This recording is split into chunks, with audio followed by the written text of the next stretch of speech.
सभापति महोदय, आपने मुझे समय दिया उसका लिए धन्यवाद। 31 जनवरी को माननीय राज्यपाल महोदय के द्वारा जो इस पवित्र सदन में अपना अभिभाषण पढ़ा था, मैंने उसको बहुत ही गौर से उसको एक एक शब्द उसका पढ़ा। उस पर मेरा उसका इतना गौर से पढ़ने का मकसद ये था कि मैं उसमें कोई न कोई एक ऐसी उपलब्धि देख लूं, लेकिन दुर्भाग्य है कि उसमें एक भी उपलब्धि नहीं मिली। अगर एक भी उपलब्धि मिल जाती तो मैं ये मान के चलता कि मुख्यमंत्री जी के द्वारा जो बड़े बड़े होर्डिंग लगाए गए हैं चारों तरफ कि साहब बजट की 55% जो है वो हमने पालना कर दी, 55% काम कर दिया उसका पूरा। तो मैंने कहा भाई, तो मैं ये मान के चलता था, देखो मेहरबानी करो, मैंने डिस्टर्ब नहीं किया आपको, मेहरबानी करके मेरी बात सुन लो आप। मैं ये मान के चलता था कि अगर एक उपलब्धि भी मिल जाए मुझे तो मैं उसको 55% के बराबर मान लूंगा, लेकिन मुझे निराशा हाथ लगी, क्योंकि उनका भाषण नीरस भी था और निर्जीव भी था। सभापति महोदय, 4,59,000 करोड़ रुपए का इस सरकार का बजट था। मैं बजट पे बोल रहा हूं और मुझे दुख हुआ आपकी भाषण सुनकर के कि आप जैसा सीनियर आदमी 90% इस अभिभाषण पे तो नहीं बोला, पता नहीं कहाँ बोले आप। ये मुझे बहुत दुख हुआ। मैं माफी चाहता हूं उसके लिए, मैं माफी चाहता हूं उसके लिए। जरूरी था, इनका इलाज करना जरूरी था। सभापति महोदय, जो 4,59,000 का जो बजट था उसके बारे में मैंने सोचा, मैंने कहा भाई क्या काम किया है, तो मैंने उसको पढ़ा तो हर चीज में ये बात लिखी हुई मिली कि स्वीकृति जारी कर दी है, स्वीकृति जारी कर दी है, स्वीकृति जारी कर दी है। लोगों ने विधानसभा में सवाल भी उठाए, उनके प्रश्न का जो उत्तर आया उसमें भी यही आया कि स्वीकृति जारी कर दी है, स्वीकृति जारी कर दी है। एक व्यक्ति, एक सदस्य ऐसा था जिसके प्रश्न का जवाब ये आया कि स्वीकृति जारी कर दी है और निविदा जारी कर दी है। हाल ये है, एक साल की प्रक्रिया में पूरा एक साल प्रक्रिया में ही निकाल दिया, प्रक्रिया स्वीकृति में ही निकाल दिया। पूरा एक साल कोई काम नहीं हुआ, पूरे राजस्थान में कोई काम नहीं हुआ। आपने अभिभाषण के पैरा 37 में लिखा कि एक साल में 59,236 पदों की नियुक्ति दे दी। 59,336 पदों की नियुक्ति दे दी। मेरा एक मित्र, उसके 2 लड़के अपने 5-6 साथियों के साथ कुंभ में गए। कुंभ में गए तो राजस्थान के मंडप को भी देखा उन्होंने, और देखने के बाद जब वापस आए तो बाहर एक होर्डिंग, बहुत बड़ा होर्डिंग लगा हुआ था जिसमें लिखा हुआ था कि साहब 55% बजट की पालना कर दी गई है और 59,000 से भी ज्यादा सरकारी पदों को नियुक्ति दे दी गई है। 59,000 से भी ज्यादा सरकारी पदों पर नियुक्ति दे दी गई है। उसके कदम वहीं ठिठक गए। वो आपस में चर्चा करने लगे, सब हताश हो गए कि हम भी राजस्थान में रहते हैं, कौन सी भर्तियां निकली भाई? न तो क्लर्क की निकली, एलडीसी की वैकेंसी निकली, नहीं क्या नाम है आपके पुलिस कांस्टेबल की निकली, नहीं आपके टीचर्स की निकली, और नहीं 4th क्लास की निकली, और नहीं सफाई कर्मचारियों की निकली। सबसे बड़ी नियुक्तियां तो इन्हीं की हैं। बाकी और क्या है? रेडियोग्राफर की नियुक्ति निकालनी हो तो 20-25 की निकाल दो, 30 की निकाल दो, डॉक्टरों की निकाल दो तो 400-500 की निकाल दो। बड़ी बड़ी नियुक्तियां तो ये हैं। तो सब ठिठक गए। वो इस नतीजे पे पहुंच गए कि ये सरकार महा झूठी सरकार है, और ये बोर्ड जो लगाया गया है, और ये जो बोर्ड है, और धारीवाल जी नौकरियां दी है माननीय भजनलाल जी ने, जिसमें ये भारतीय जनता पार्टी की सरकार ने नौकरियां दी है। अब आपको नहीं दिखाई देता? चश्मा बदलाओ, चश्मा बदलाओ। नहीं करूंगा। 59,000 लोगों को नौकरियां दी है, मैं आपको आपने निकाली होगी, लेकिन क्या हुआ? पेपर आउट, पेपर आउट, और पेपर में लूट मचा दी आप लोगों ने, पेपर में लूट मचा दी आप लोगों ने, बड़ा धन कमाया आप लोगों ने। तब जवाब दे देंगे। राजस्थान को लूट कर खा गई है कांग्रेस। और वो कोटा के नवयुवक इस नतीजे पे पहुंचे कि ये माननीय मुख्यमंत्री जी ने, राजस्थान के मुख्यमंत्री जी ने बोर्ड इसलिए लगाया है कि योगी को चिढ़ाया जाए कि देख तुमसे बढ़िया तो काम मैं कर रहा हूं।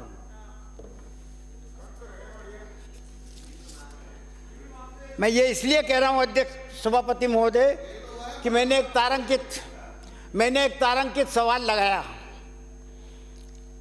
1526 नंबर का, और उसमें पूछा था कि विभिन्न विभागों में कुल कितने पद रिक्त चल रहे हैं। इतनी सी बात थी कि विभिन्न विभागों में कुल कितने पद रिक्त चल रहे हैं, और उनके पदों को उन पदों को भर्ती करने के लिए क्या विज्ञप्ति जारी कर दी गई है, रिक्त पदों को भरने की सरकार की क्या योजना है, और उन्हें कब तक भर दिया जाएगा। ये सवाल था मेरा। मुझे जवाब मिला कि आपका सवाल बहुत लंबा है। अब इसमें क्या लंबा था?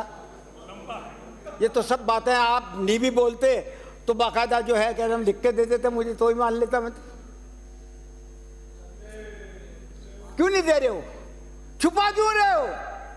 क्यों छुपा रहे हो यार? क्यों झूठ प्रचारित कर रहे हो? खाली भरेंगे हम भरेंगे।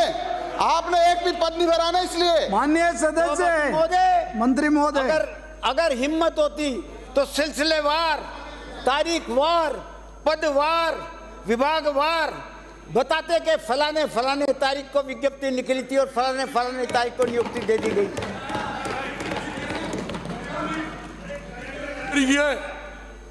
कैलेंडर दिखाने का आपने यार, मैंने आपको डिस्टर्ब नहीं किया। देखो यार माय डियर, हाँ नहीं कुछ थोड़ा सा वो भी रखो, आप पेशेंट भी रखो।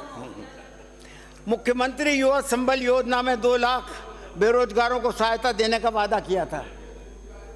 2 लाख बेरोजगारों को सहायता देने का वादा किया, जिसके लिए 866 करोड़ रुपया आपने बजट में प्रावधान रखा।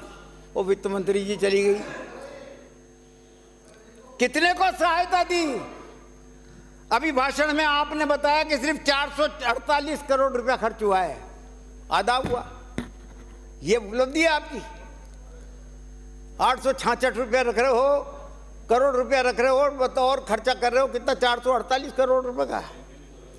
नौनेरा बांध की बात करिए आपने, आदरणीय कृपलानी साहब ने। निश्चित तौर पर माननीय मंत्री महोदय, निश्चित तौर पे ये विचार तत्कालीन मुख्यमंत्री श्रीमती वसुंधरा राजे का था। लेकिन ये बता दो क्या हो रहा था कि एक पैसा भी भारतीय जनता पार्टी की वो सरकार और इस सरकार ने नौनेरा बांध को बनाने में खर्च किया क्या? वो कंप्लीट हो चुका बांध। धारीवाल साहब हासन को संबोधित करते हुए पीपलदा से आने वाले बैठे हुए हैं जहां पर बांध बन रहा। देखिए आप कब तो चालू हुआ उसका काम और कब खत्म हुआ। ये कांग्रेस के टाइम पे खत्म हुआ और कांग्रेस के टाइम पे काम पूरा हुआ। मैंने सभापति महोदय, मैंने ये आपकी पार्वती, काली सिंध और चंबल, जिसको PKEC का नाम दिया है, और ERCP का MOU मांगने के लिए एक प्रश्न लगाया कि मुझे MOU की कॉपी दे दो। जवाब आया, उसको रिजेक्ट कर दिया। जवाब आया कि आपका प्रश्न बहुत लंबा है। अरे यार, MOU तो सब डॉक्यूमेंट है, उस डॉक्यूमेंट को रख देते हैं यहाँ पर, जवाब की जरूरत दिखाती। आपको लिखित में ही तो देना था। कोई MOU मैंने ये थोड़ी कहा था कि पढ़ के सुनाना मुझे। अब एमओयू तो खत्म हो गया और एमओए आ गया। अरे दादा भाई तेरे मंत्री महोदय दिलावर साहब प्लीज प्लीज। अब एमओयू तो खत्म हो गया, आप तो रुको ना, और बेटा हो ना, एमओए आ गया। आप कोई बात नहीं, शांति रखो ना। चलो बैठ आप गए ना। पीकेसी का और ईआरसीपी का जो एमओए है वही दिखा दो। अगर वही दिखा दोगे तो हमारी आंखों को तसल्ली हो जाएगी। हम ये समझ लेंगे कि राजस्थान की सरकार राजस्थान की जनता के साथ कुठाराघात नहीं कर रही है। जो बात कह रही है वो सच कह रही है, यही मान लेंगे। लेकिन प्रश्न क्या बताया कि साहब आपका प्रश्न बहुत लंबा है। लंबा कहाँ से, यहाँ से कोटा तक था क्या? एक रिजेक्ट कर दिया। आप बात करते हो यमुना की। कल हमारे प्रदेश अध्यक्ष जी ने भाषण दिया था, उसमें कहा था कि आपने 4 महीने में उसकी डीपीआर बनाने के लिए कहा था। आज 14 महीने तो हो गए। मैं कहता हूँ 14 महीने नहीं 10 साल हो जाएंगे, लेकिन हरियाणा कभी आपको डीपीआर बना करके नहीं देगा। ये मेरे वर्ड्स हैं। आप इसको कोई भी पढ़ना चाहे तो पढ़ ले, आपके उसमें आज शामिल हो जाएंगे। एक कल्याणकारी सरकार का दायित्व क्या होता है? सभापति महोदय, सरकार कल्याणकारी काम करने के लिए चुनी जाती है। उसका दायित्व होता है कि वो गरीबों पर ध्यान दे, सामाजिक कल्याण पर दे, वेलफेयर पे दे, स्वास्थ्य पे दे, शिक्षा पे दे, हमारा सुनियोजित विकास पे दे, कानून व्यवस्था पे ध्यान दे। लेकिन किसी पे ध्यान नहीं है। अगर ध्यान इस सरकार का वाकई किसी पे है तो सिर्फ एक बात पे है कि कांग्रेस के द्वारा जो जनहित की योजनाएं चलाई गई उनके नाम बदल दो, नाम बदल दो उनके। अरे दादा भाई, ओ मदन बैठ जा यार, बैठ जा भाई, तेरे हाथ जोड़ लो हाथ। अरे बैठ जा दिलावर साहब प्लीज।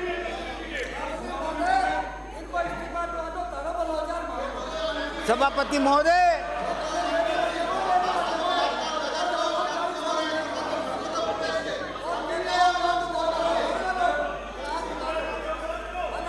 क्या पता क्या कारण है सभापति महोदय। सुनो सभापति जी, सभापति जी सरकार, अब दिलावर साहब की जगह मैं खड़ा हो जाऊंगा, कोई दिक्कत नहीं है। अरे मेरे विराजो मैं खड़ा हो जाऊंगा। माननीय विराजिए। क्या पता क्या कारण है सरकार सभापति महोदय कि भारतीय जनता पार्टी को इंदिरा गांधी और राजीव गांधी और राहुल गांधी के नाम पर इतना ऐतराज क्यों है? क्या वजह क्या है? क्यों इनका दिल धड़कता है उनके नामों पर? 30 से भी ज्यादा योजनाओं का नाम बदल दिया गया है। और कल एक और नाम बदल दिया। कौन सी योजना थी वो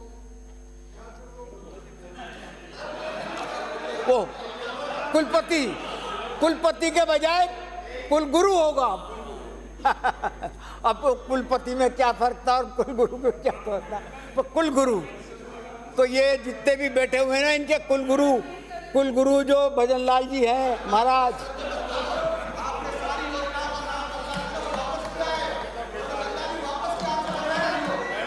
प्लीज दिलावर साहब, प्लीज अपने जवाब दे देना ना। अपना नंबर आए तब जवाब दे देना प्लीज। दिलावर साहब क्या कर रहे हैं? प्लीज मंत्री महोदय, सभापति महोदय, प्लीज आपका सभापति महोदय, 87,96,000 व्यक्तियों को मुख्यमंत्री पेंशन सम्मान योजना में लाभान्वित करने का लक्ष्य रखा गया था और 13,000 करोड़ रुपया उसके लिए रखा गया था। दर की ठोकरें खा रहे हैं आज वृद्धावस्था पेंशन, सम्मान पेंशन लेने वाले, विधवा पेंशन लेने वाले, विकलांग पेंशन लेने वाले, और 4-5 महीने हो गए उनका पेमेंट नहीं हो रहा है। कोई सुनवाई नहीं है। ये बिल्कुल कोई असत्य सुनवाई नहीं है है। ये धारीवाल साहब बिल्कुल असत्य है। दिसंबर तक की सामाजिक सुरक्षा आप पेंशन बाद में सबके जवाब दे खाते में देना। डाल दी गई है। दे देना जवाब, दिसंबर दे देना। तक किसी का भुगतान बकाया नहीं है। इस ठीक प्रकार है, की जवाब असत्य बात नहीं करें। आप दे देना सीनियर आदमी जवाब। हैं, आप सीनियर नेता हैं। क्यों झूठ बोल रहे हो? आप जब क्यों स्वास्थ्य झूठ बोल रहे हो? मंत्री बार थे, बार असत्य आप बोलते हो। जब स्वास्थ्य शासन मंत्री थे, क्यों असत्य बोलते हैं आपने मंत्री? एक भी इनका सवाल नंबर आए तो जवाब दे नहीं देना। दिया आपने। प्लीज, सर्वोदय सभापति जी, कांग्रेस की बात को सबको पता है कितनी बिल्कुल असत्य पेंशन बात मिल रही करते है। हो आप। पूरे हम जब छपे हैं आपके खिलाफ, 5 पेंशन साल नहीं दे रहे विधायक थे। थे, एक झूठ भी बोल के सवाल का बदसना उत्तर चाहते हो। आपके विभाग की तरफ से नहीं ये मिला क्या था। बात हुई? और आप आज इस सभापति प्रकार से जी, सदन को गुमराह कर रहे सभापति जी, हैं। दिसंबर तक की सभापति सारी जी, पेंशन खाते में जा चुकी है। सभापति पालनहार जी, की जा आप चुकी है, जवाब सब दे जा दीजिए। चुकी ये है। बता दीजिए, आपका मौका है जब बता देना। आप भी यार सारे पूरा आप लिए बैठे हो क्या? 4 महीने पेंडिंग रहना गलत बात है। ऐसे सीनियर मैं व्यक्ति बोलूंगा को जब इस प्रकार सारे की तथ्य बातें पेश नहीं करूंगा। कहनी चाहिए। नहीं कहनी चाहिए ऐसी पेंशन कब गलत डाली है? बातें। सबको पता है। किसी प्रकार की गलत बात नहीं कहनी चाहिए। आप कह रहे हो उन लोगों की आप बकाया सब कह रहे हो। है जिनका बैंक मंत्री डिटेल को के बताइए, कारण आपका नंबर आए जो बोलना। ये मुझे लिख के भेज देना यार। सभापति महोदय, सारी पेंशन जा चुकी है। 1,30,000 1,30,000 शहरिया, खैरवा और केथोड़ी जाति के व्यक्तियों के लिए बजट में प्रावधान किया गया कि उनको दाल, तेल और देशी घी का वितरण किया जाएगा। एक भी घर बता दो मुझे इन जातियों का, एक भी घर जहां पर कि ये सामान पहुंचा हो। ये बजट का प्रावधान है। चिकित्सा की बात करूं, आप पता करवा लीजिए, उनके अंगूठे हैं। शहरी आपके आप झूठ बोल रहे हैं, उनके अंगूठे हैं। प्लीज प्लीज ऐसे बोल रहे हो वर्जी, सबको मिल रहा है। प्लीज आप पता धारीवाल करवा लो, साहब, बता देना है। चिकित्सा की बात करूं, सबके अंगूठे लगे हुए हैं। चिकित्सा की बात करूं तो बजट में ये प्रावधान किया था कि साहब गंगानगर सभापति महोदय, मेरा व्यवस्था का प्रश्न है। आधार लेके आओ, आधार। सभापति महोदय, बजट में ये प्रावधान किया गया था मेडिकल कॉलेज उधर से और कोटा मेडिकल कॉलेज को धारीवाल साहब का प्रश्न आप लोगों को संबोधित करते हुए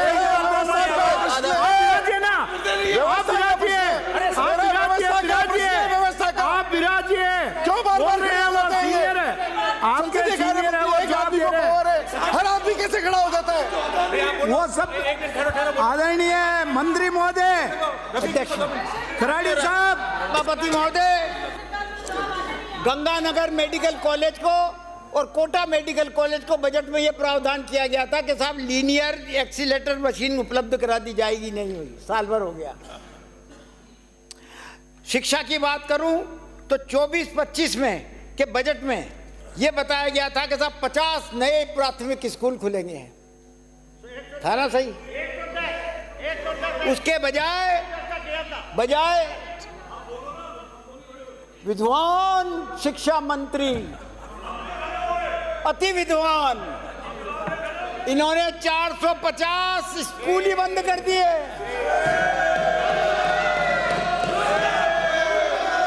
सभापति महोदय, असत्य बयान है। एक भी विद्यालय बंद नहीं किया है, एक भी विद्यालय बंद नहीं किया है। ये कमजोर एक भी विद्यालय बंद नहीं किया है।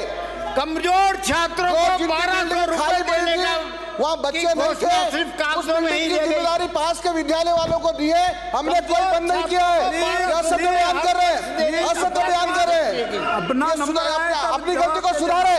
धारीवाल जी, अपनी गलती को सुधारो। एक भी बंद नहीं किया है। जो खाली पड़ा था स्कूल, जिसमें आप बता बच्चे देना नहीं मुझे। थे, अलग से बता जिसमें देना। छात्र नहीं थे, उनकी बिल्डिंग जो अलग से थी, बता देना, मैं भी उसको बता हमने दूंगी। पास के विद्यालय को सभापति संभाला जी, है। मेरा व्यवस्था का प्रश्न है, ये ऐसे भाजपा होता ने नहीं विपक्ष में है। रहकर- अभी भाषण पे कोई भी माननीय सदस्य अपनी बात रखता है तो ये तो सारे मंत्री खड़े होकर जवाब दे देंगे। या तो मुख्यमंत्री जवाब माननीय देगा, जुली साहब, आप सुनिए, या माननीय- तो मुख्यमंत्री माननीय जवाब देगा नेता या संसदीय प्रतिपक्ष मंत्री महोदय, जवाब देगा। जब श्री चंद जी बोल रहे थे तब क्या चल रहा था? श्री चंद जी की फिर भी- हमारी आपस की फिर बात भी मैं ये है, नहीं कह रहा श्री हूं। चंद जी हमारी दोनों आपस की की बात है। है। मंत्री दोनों खड़े की होकर तरफ जवाब से- देंगे, व्यवस्था का प्रश्न है, सीनियर ये व्यवस्था का प्रश्न है। प्लीज आप क्यों इसका तमाशा बना रहे हो विधानसभा का? आप तमाशा बना रहे हो, विराजिए। कदर मचा रखा है आप। प्लीज। कोई मतलब है? ये सीनियर आपका सीनियर जो मंत्री रहे हुए आज धारीवाल साहब जी खुद सक्षम है, वो बोल रहे हैं, जवाब दे रहे हैं। और प्लीज गहलोत साहब please please, Gehlot ji please आप विराजिए। अन्य प्लीज, सभापति प्लीज, आप सभापति जी 2 मिनट रुको। मेरा सही। व्यवस्था का प्रश्न है और आप रुको तो व्यवस्था सही। दीजिए। आप प्लीज आप व्यवस्था दीजिए। रुको तो सही, प्लीज विराजिए। आपने कहा 4 महीने की पेंशन। एक माननीय सभापति महोदय, माननीय सभापति महोदय, प्लीज विराजिए। धारीवाल जी ने कहा, विराजिए। धारीवाल जी ने कहा कि प्लीज 4 महीने की विराजिए। पेंशन बकाया है। विराजिए। अगर बकाया नहीं विराजिए। हुई तो धारीवाल जी क्या अरे करेंगे गहलोत बताइए। साहब, इस प्रकार से गहलोत गलत साहब, बयान नहीं दीजिए आप हाउस के गहलोत अंदर। साहब विराजिए, विराजिए। मेरा दोनों ही दलों से हाथ जोड़कर सब मेरा दोनों ही दलों से रिक्वेस्ट करता हूं कि कोई सीनियर लीडर बोल रहा है तो कोई इनको इंटरफेयर ना करे। जब आपकी बारी आए तब जवाब दे देना। वो बोल रहे थे तो आप जवाब दे दो, धारीवाल साहब बोल रहे हैं तो आप जवाब दे दो। बीच में आप फिर और सभापति महोदय प्लीज प्लीज बोलिए। जब भारतीय जनता पार्टी ने विपक्ष में रह करके जिन शर्तों को भ्रष्टाचारी बताया था कि ये शर्तें इसलिए लगाई गई हैं टेंडर में कि इसमें भ्रष्टाचार हो रहा है, सत्ता में आकर के उन्हीं शर्तों पे काम कर रहे हो। प्रदेश में सरकारी विद्यालयों में निशुल्क बांटने वाली किताबों के कागज की खरीद में बड़ा घालमेल चल रहा है। राज्य पुस्तक मंडल के ने कागज खरीद का जो टेंडर निकाला है उसकी शर्तें चुनिंदा लोगों को ही मिले ऐसी बनाई गई है। आरोप है कि 3-4 मिलों को जांच कर ले के लिए जैसी आके जांच कर ले। सत्य बयान कर रहे हैं जो भ्रष्टाचार करते रहते थे याद आ रहा है धारीवाल जी को। धारीवाल जी भ्रष्टाचार करते रहते को भ्रष्टाचारियों को भ्रष्टाचारी याद आता है। भ्रष्टाचारियों को भ्रष्टाचारी याद आता है। धारीवाल जी मैं बोल रहा हूँ ये भ्रष्टाचार जमात है, व्यवस्था है। भ्रष्टाचार की जमात है, सरकार की बातें करनी रहती है। ये व्यवस्था है। ये माननीय भैया जी की सरकार ईमानदारी से काम कर रही है और शिक्षा विभाग में ईमानदारी से काम हो रहा है, लेकिन आप तो भ्रष्टाचारी हो। जहाँ मंत्री जी विराजिए, फिर वो की वही बात है। ये आपस में ये चर्चा रहेगी। तो आपने 157 स्टेट हाईवे, उनकी 12 बाईपास सड़कें, 31 railway overbridge, underbridge, flyover, elevated road और 11 हाई लेवल ब्रिज बनाने की घोषणा की। अभी भाषण में एक का भी उल्लेख नहीं है, एक का भी उल्लेख नहीं है। साल भर हो गया। जयपुर में हाईटेक सिटी बनाने की बात करी, अरे जमीन ही चिन्हित नहीं करी यार, बताइए।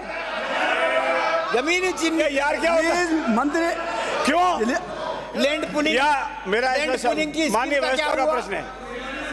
का क्या हुआ? ये जो कुछ शब्द आया है उनको डिलीट कर दीजिए बैठो। यार, शब्द को डिलीट कीजिए। आप वो अंकित हटा दो। पटेल साहब मैं कोई और ये सब काम होंगे भी क्यों? आखिर दिल्ली दरबार में हाजिरी लगाने से ही फुर्सत नहीं है, काम कौन करेगा? नहीं है 1000 इलेक्ट्रिक बसें चलाई जाएंगी। एक भी इलेक्ट्रिक बस किसी राजस्थान की सड़क पर चलती हुई दिखी क्या आपको? 1650 रोडवेज में कर्मचारी भर्ती किए जाएंगे और भर्ती कितनी की निकली? 500 की। विद्युत मंत्री जी बैठे हुए हैं। आप जब छोड़ करके गए थे, मैं पूछोगे मैं बस से आया हूँ रोडवेज की से। प्लीज विद्युत मंत्री जी सुन लो, आप जब छोड़ करके गए थे तब कुल विद्युत मंत्री जी को संबोधित नहीं कर सकते। माननीय धारीवाल साहब, आसन को अंकित करते हुए अपना बात रखें। तो बताओ किसको संबोधित करना है? माननीय सदस्य संबोधित करना है क्या? सदस्य सीनियर सदस्य हो आप, आसन को संबोधित करते हुए आप अपनी बात रखें। उस वक्त कुल 21,077 मेगावाट थी, जिसको हमने 3,707 मेगावाट की वृद्धि करके 24,783 मेगावाट किया। आपने कहा कि साहब आपने कुछ 1 मेगावाट भी नहीं बनाया। नहीं बनाया, नहीं बनाया, सुधारा, सारे तंत्र को सुधार करके हमने जो है इतनी बढ़ाई करी। ये आंकड़े आपने, ये आंकड़े मेरे नहीं हैं, ये आंकड़े आपकी उस किताब के हैं जो आर्थिक संभव वो दी ना आपने, इकोनॉमिक सर्वे, उसके आंकड़े हैं। उसमें देख लो आप कि हम हमारे वक्त में कितनी बढ़ गई और आपके वक्त में क्या थी। प्रोडक्शन कैपेसिटी 26,325 मेगावाट आप बता रहे हैं। अगर आपकी बात सही है तो मैं मान लूं कि 1542 मेगावाट बढ़ गया होगा, लेकिन राज्यपाल महोदय के भाषण में आपने उनसे मिथ्या बुलवाया कि उत्पादन क्षमता 2180 मेगावाट की वृद्धि की है। अपनी बात समाप्त कीजिए। 765 केवीए के 6, 400 केवीए के 2, 220 केवीए के 12, 132 केवीए के 40 जीएसएस स्थापित करने की घोषणा की गई बजट में। कितने बन गए? एक का भी जिक्र नहीं है, एक का भी अभी भाषण में जिक्र नहीं है। मैं आपको एक सुझाव देना चाहता हूँ, बहुत गंभीर बात है, बहुत सुझाव है, ये सुधारने का सुझाव है कि आप रूफटॉप जो सोलर लगाता है उसका जब एक्सेस आ जाता है तो एक्सेस का क्या करते हो आप कि उसका पेमेंट कर देते हो। आपका पेमेंट क्यों करते हो आप? उसके बिल में शामिल करो ना, उसके बिल में शामिल करो, तब जाके फायदा होगा उसको। क्योंकि आप तो पेमेंट करते हो 2 रुपये 40 पैसे का, 2 रुपये 35 पैसे का, और बिल आता है 7.5। सदस्य अपनी बात समाप्त कीजिए। आप उसको करो ताकि ये आपका रूफटॉप सोलर जो है उसको वो निश्चित तौर पर जो है उसको लगाने का बढ़ेगा, विस्तार होगा उसका। अब एक बात और मैं बता दूं आपको, आपके सोलर प्लांट का जो प्रोजेक्ट है 2222 करोड़ रुपए का, उसकी शर्तें बदल दी, और शर्तें बदल के किस कंपनी को देना चाहते हो? किस कंपनी को देना चाहते हो? अब मैं कानून व्यवस्था की बात करूं, सिर्फ इतना सा कहूँगा कि देश सभापति महोदय, न तो कोई प्रदेश में ना तो कोई कानून व्यवस्था है और न ही अपराध, ये प्रदेश अपराधियों की शरणस्थली बन चुका है। इसमें कई किस्से लंबे चौड़े हैं, मुझे टाइम भी नहीं है इतना, मैं बोल नहीं पाऊँगा। पोशार की बात करता हूँ। मैंने एक बार पढ़ा और 2 आंगनबाड़ियों को प्लीज सदस्य समाप्त कीजिए अपनी बात। 2 आंगनबाड़ियों को विजिट किया कि क्या हाल है। तो पोषार में सिर्फ 5 से 10% तक विटामिन और 26% ही कैल्शियम मिलता है। कुपोषण दूर करने के लिए राज्य सरकार हर साल 1000 करोड़ रुपया खर्च करती है। आंगनबाड़ी केंद्रों के माध्यम से पोषार बांटने पर खर्च कर रही है। आंगनबाड़ी केंद्रों पर घटिया फोर्टिफाइड प्रोसेस पूरक पोषार सप्लाई हो रहा है। आंगनबाड़ी कार्यकर्ताओं का कहना है कि केंद्र पर जो नया पोषार पैकेट मिल रहा है, समाप्त कीजिए, मिल रहा है, सप्लाई किया जा रहा है, श्री छोटू सिंह जी का है और बच्चे इसे पसंद नहीं करते, और दलिया और दाल भी आंगनबाड़ी में बच्चों के पोषार को खाना पसंद नहीं करते, और सीनियर सदस्य बोल रहे हैं, मवेशियों को दिलवाया जा रहा है। माननीय सभापति महोदय, आपने मुझे माननीय राज्यपाल महोदय के अभिभाषण पर बोलने का